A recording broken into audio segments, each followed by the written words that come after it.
uh, talking to some of my close friends about some of the things that I've been doing lately, some of the things that were coming along the horizon, and what it meant for not just me, because I'm the least of these when it comes to these things. I really feel that way, but for so many other people.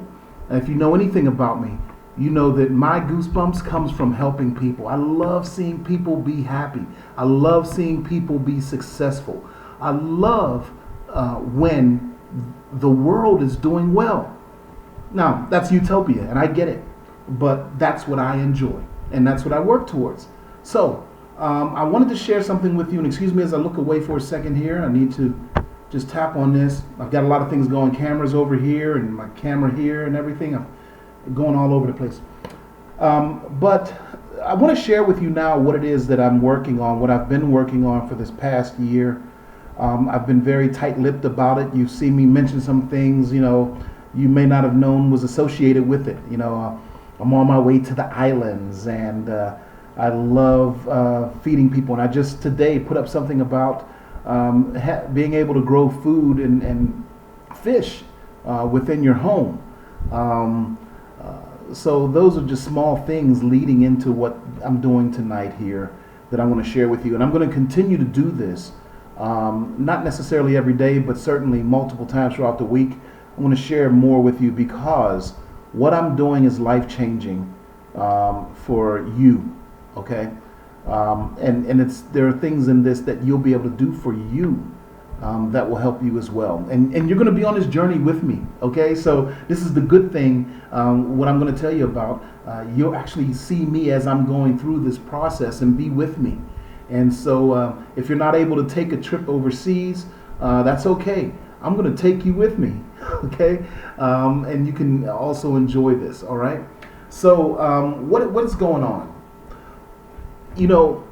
I've done a lot of things in my lifetime that have been involved with helping people in one way or another. I've been very blessed to do and learn some things that weren't necessarily for me, but for the benefit of others.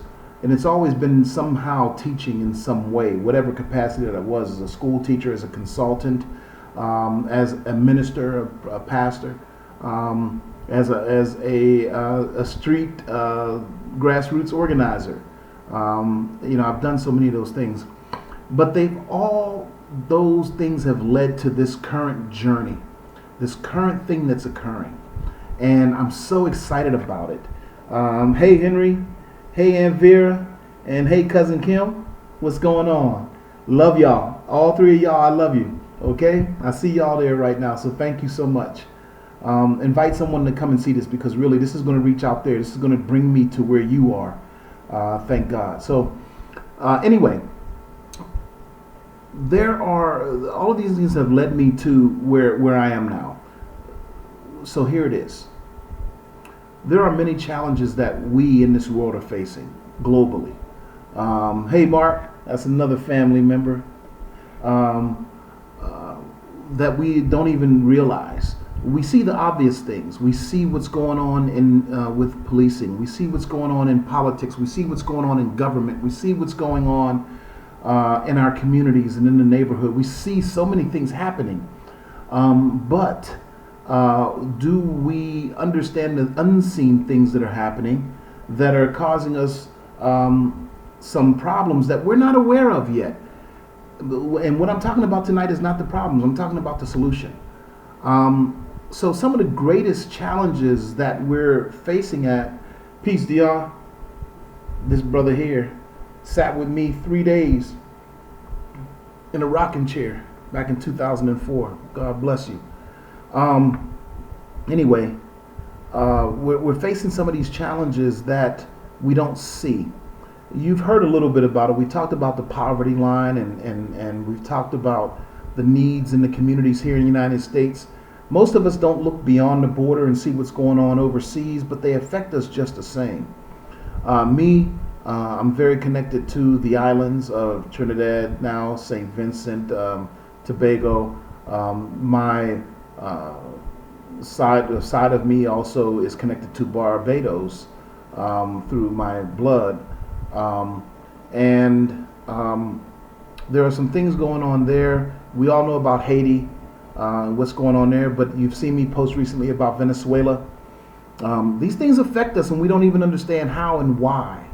Here are the greatest challenges I feel that we're going to be facing in the years to come: energy and food. If you know me, you know I'm big on food. My Pinterest page will show you that. I love preparing food, but what I love more is seeing children not go hungry. What I love more is not seeing single mothers and even some full families, father and mother and children, go hungry. When I taught in the Pittsburgh Public Schools, which I did for 6 years, one of the things that bothered me greatly was the fact that I had so many kids who were coming to school hungry, would qualify to get free lunches, which, you know, those foods that they serve in America are not quality foods, and eat lunch and still be hungry. I remember one kid in particular who used to ask if he could take food home. It was so he could make sure his little brother ate. His parents were on drugs, right? And that was a horrible thing to see. What I hated even more was the fact that the schools weren't allowed to give away the excess food. They had to throw it away. Just like restaurants here in the United States, they have to throw the food away. They're not allowed to just give it to the consumer. Interesting.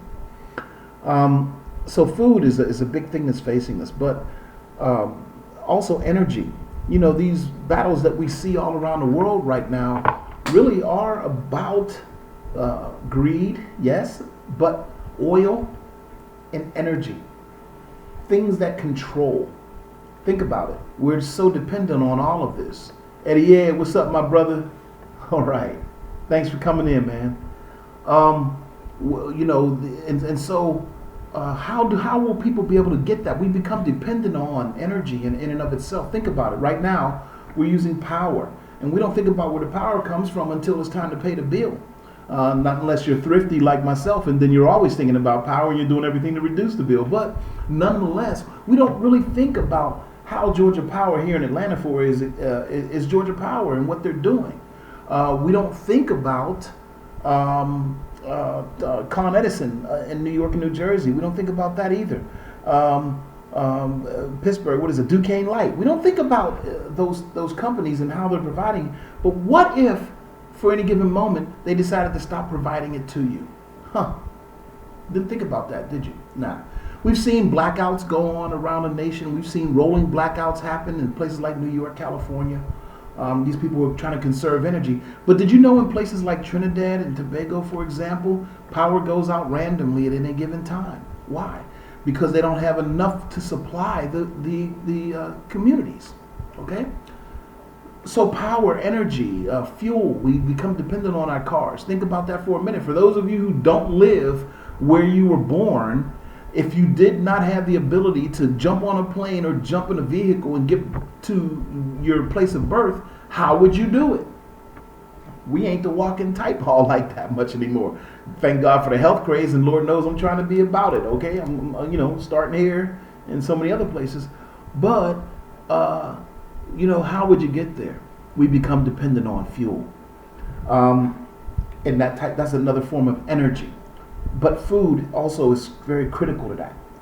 So what's going on is, what I've been doing is working with a group, patent holders and others, and people who develop infrastructures and things like that. I've been talking with a lot of people in these some very high places, and working with one longtime friend since 7th grade.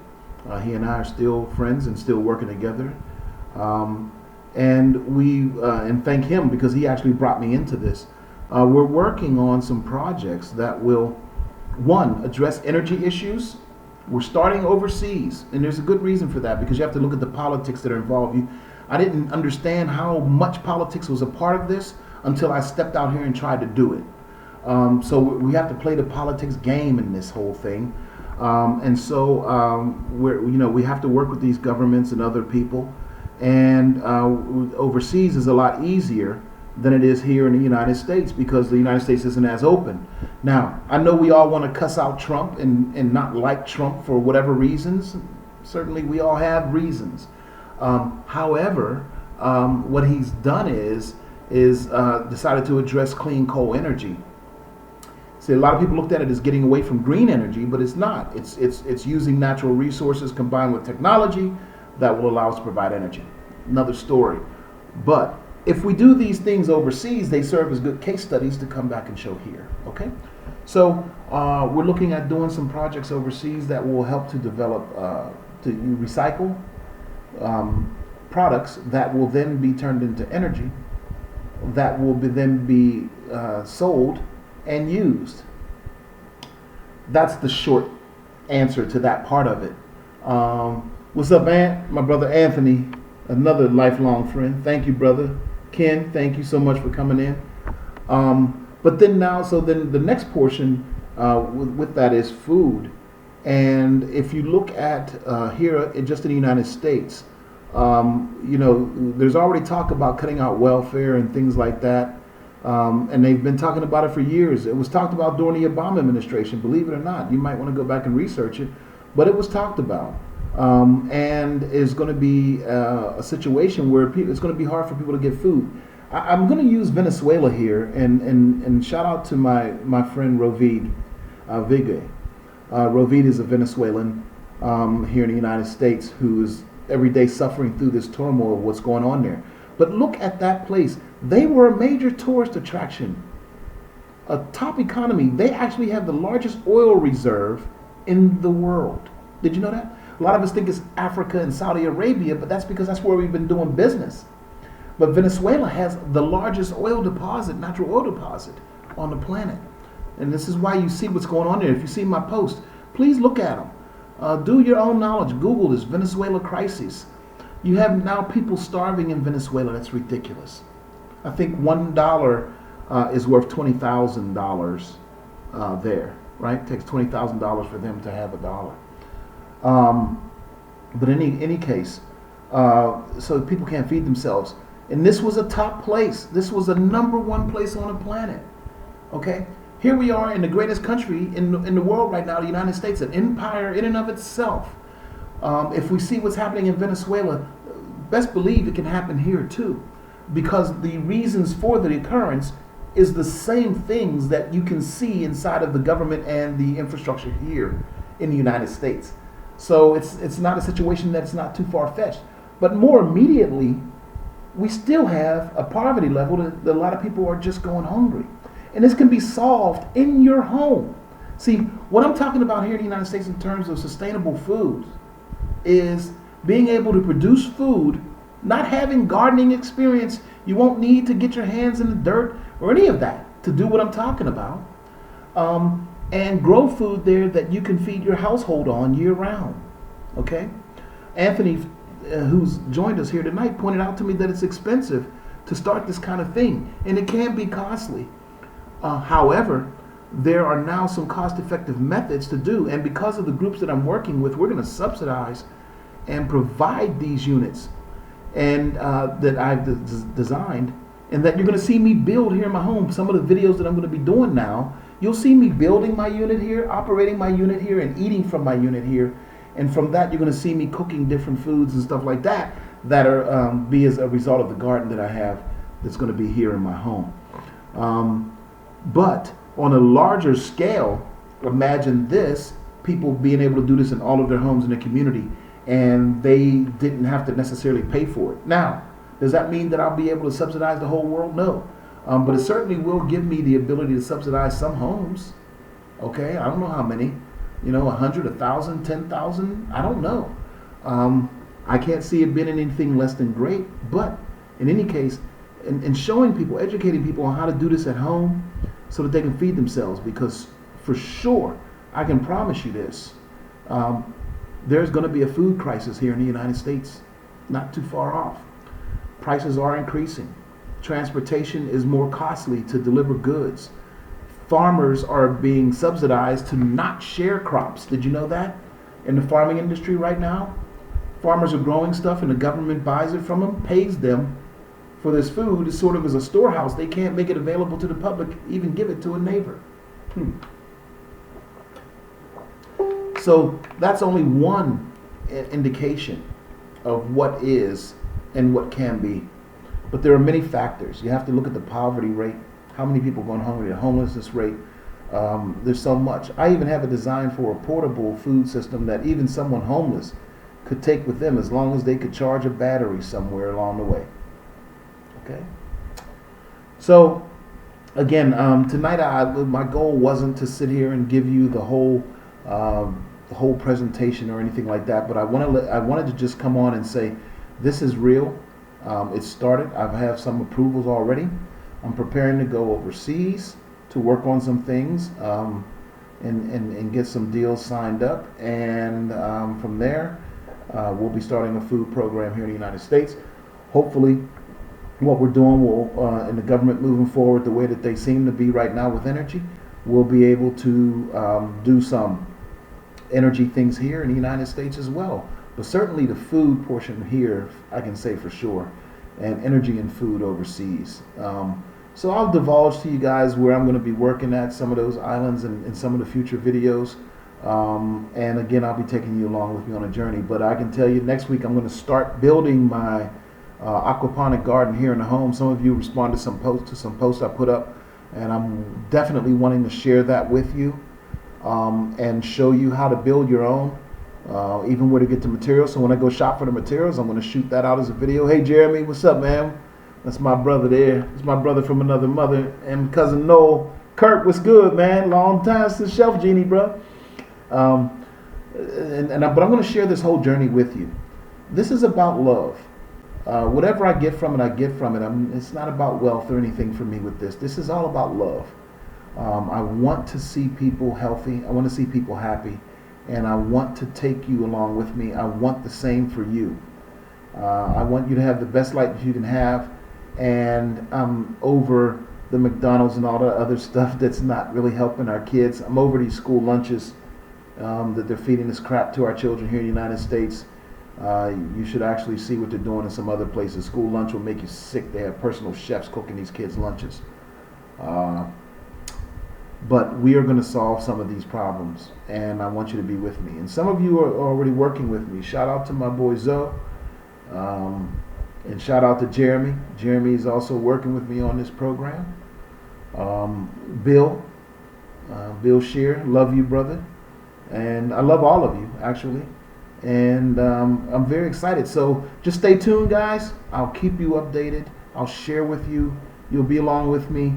And if you find it in your heart that you want to join me in doing this, then come along with me. Just get a passport, okay? And enjoy it, all right? So thank you so much for just tuning in tonight. And I'll talk to you soon, okay? All right, stay tuned. Oh, ibuildanation@gmail.com. ibuildanation@gmail.com. That's my email address. If you want more information on what's going on at any time, just send me an email there or message me in my social media. God bless. Talk to you all soon. Peace.